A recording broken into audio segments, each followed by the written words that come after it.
Chapter 2 Fox in the Hen House. A boy named Benjamin lived on an island on a lake below a mountain. Benjamin loved to explore. His first adventures were in his backyard, surrounded by apple trees, blueberries, and a vegetable garden.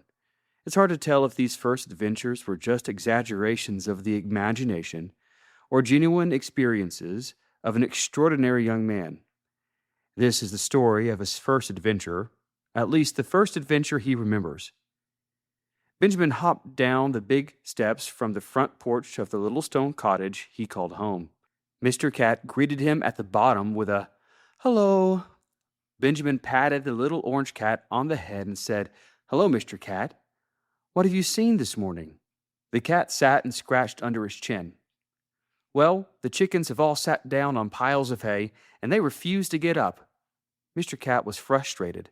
He continued, "I tried to play with them right when the sun came up, and they squawked and cooed and ignored me." Benjamin scrunched his face as he considered the matter. "Let's go see." Benjamin and Mr. Cat walked to the backyard. He picked up small rocks and threw them at the big maple tree along the way. One of the rocks hit with a loud thud.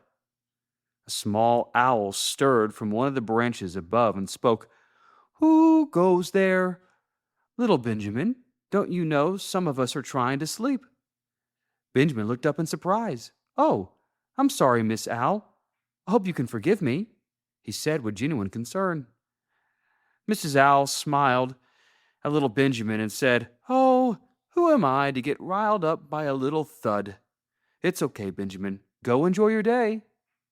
"Thank you, Miss Owl. Please tell Mr. Owl I said hello when you have a chance," Benjamin said as he waved goodbye. Benjamin and Mr. Cat walked through the potato garden, around the well, until they reached the chicken coop. There they were, just sitting down on piles of hay, clucking away, but not moving around, just as Mr. Cat said. "Chickens, why aren't you walking around pecking at the ground?" Benjamin asked as he approached. They did not answer, but Miss Hound got up from her pillow nearby and answered for them. "Little Benjamin, don't you know they're hatching their eggs?" Benjamin and Mr. Cat looked at each other with the same puzzled expression on their faces and asked in unison, "Hatching eggs?" Miss Hound howled with laughter. Mr. Cat was somewhat annoyed by this. She went on, "Every once in a while, the chickens lay eggs, and sometimes their owners, like you, collect them to eat for breakfast or to bake a cake with." Benjamin smiled at the thought of cake, his favorite dessert. Miss Hound continued, "Other times, though, the chickens sit on their eggs to hatch them, and when they hatch, baby chickens come." Benjamin asked with wonder, "There are baby chickens? When can I see a baby chicken?" Miss Hound thought momentarily.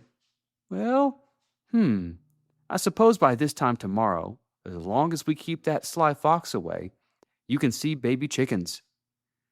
Benjamin was extremely excited. He was unsure how long it would take to get to tomorrow morning, but it seemed like a long time. Baby chickens. How wonderful, he thought. Then he realized he did not know Sly Fox.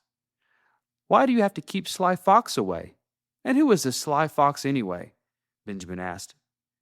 Mr. Cat answered, "Sly Fox is that red animal with a bushy tail that tried to steal your mother's pie just 2 days ago." Benjamin replied firmly, "That Sly Fox seems always to try to cause trouble. We must catch him or chase him away." Miss Hound warned, "Benjamin, the Sly Fox is dangerous. You better be careful." "Yes, Miss Hound, we will be careful, but we can't let that fox get those eggs. Come on, Mr. Cat. Let's go make a plan to stop him before it's too late." "And thank you, Miss Hound," Benjamin said with a bow. He and Mr. Cat quickly made their way to the shed. The shed had all the tools they might need to help keep their chickens' eggs safe. There were shovels, rakes, wheelbarrows, ropes, and to Benjamin's wonder, 1,000 other objects of mystery and potential. "Well, Mr. Cat," Benjamin said, "how can we keep that fox away from those eggs?" He picked up a shovel and asked, "Could we bonk him on the head or trap him in a hole?" Putting the shovel down, he spotted a net on a pole his father used to pull in big fish from the lake. "Yes, that's it. We'll catch him in a net, and then talk to him and tell him to stop stealing those eggs. Mr. Cat replied, "You'll have to be fast, and you'll have to hide. I'm the fastest person named Benjamin I've ever met, and you can help me hide, Mr. Cat." Benjamin and Mr. Cat went back to the chicken coop and looked around to see where they could hide for the surprise attack on the Sly Fox. "If I were going to hide, I would cover myself with hay in this corner right over here," said Mr. Cat. Benjamin nodded. "Yes, and I'll have the net in my hands ready to scoop up the Sly Fox." Mr. Cat and Miss Hound covered Benjamin in the hay beside the chickens. All Benjamin had to do was wait and wait and wait. The sun moved higher in the sky.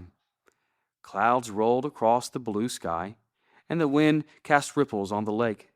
Morning passed, lunch disappeared, and the Sly Fox was not heard or seen. Benjamin thought, "What if the fox isn't hungry today? I know I sure am." His stomach growled. "Quiet, stomach. We're hiding, and we can't let Sly Fox hear us."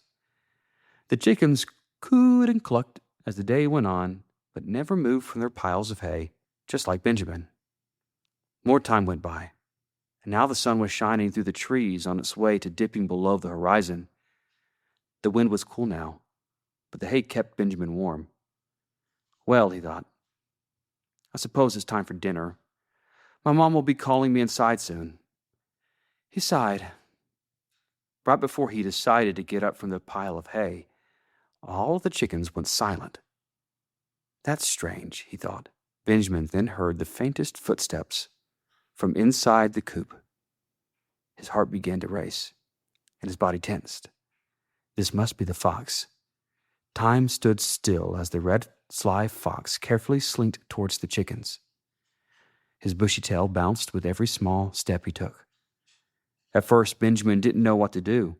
The fox was a brand new animal to him, and he just wanted to look at it and admire its beauty and its cleverness. Then the fox moved closer to the eggs, and the chickens began ruffling their feathers and clucking in panic. Benjamin didn't waste another moment. With one smooth motion, he leapt out of the hay pile and swung his net at the fox. The net whipped through the air. The fox had no time to react, and the net scooped him up. The fox made small barking noises and squirmed, but it was useless. Benjamin had caught the Sly Fox. "Help! Let me go!" the fox cried. "What's the meaning of this?" the Sly Fox continued. He created quite a commotion. Mr. Cat, a squirrel, Miss Hound, Mr. and Mrs. Owl, and even the green frog from the lake gathered around Benjamin and the captured Sly Fox. "Sly Fox, no eggs for you today, tomorrow, or ever," Benjamin said proudly. But, what am I going to eat?" the fox replied in panic. Do you eat grass or potatoes?" Benjamin asked. The fox answered, No, that will not do at all. Let me out of here." The fox tried to wiggle free, but it was no use. "Sly Fox, what if I brought you some bacon, ham, or fish every day? Would you leave the eggs alone? Oh, and my mother's pies?" The fox stopped moving around as he thought about the proposal. "Well, I suppose that would be an agreeable arrangement. But could I ask one more favor?" Benjamin said, "Yes, of course." The fox asked, "Might I not be called Sly Fox, but Red Fox, as my mother called me?" Benjamin repeated, "Red Fox. Well, that sounds like a wonderful and proper name. But you have to promise to be just red and not sly. You understand? As long as you bring me one morsel of food a day, I vow to be just a red fox and not a sly fox," he vowed theatrically. Benjamin looked at the gathered animals. "What do you all think?" There was a general inaudible murmur, and Mr. Owl finally answered, "We shall hold him to the vow, Mr. Red Fox. If you are sly any longer, we will toss you into the deepest part of the lake." The Red Fox gulped. "No, that will not be necessary."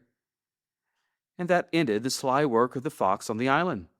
Every morning, Benjamin left food for Red Fox, and Red Fox never stole a pie or an egg ever again, though he was tempted to at times.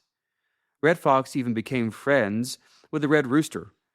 They could be seen walking through the blueberry bushes daily before the sun went down. Early the next day, Benjamin's dad woke him up and picked him up out of his bed.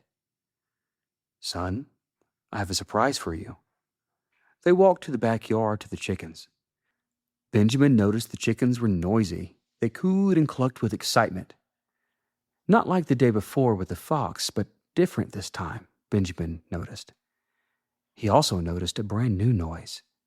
There were small chirping sounds. Benjamin's father bent down and picked up a small yellow thing. Then Benjamin saw the small yellow thing was moving, with eyes and a beak. It was chirping.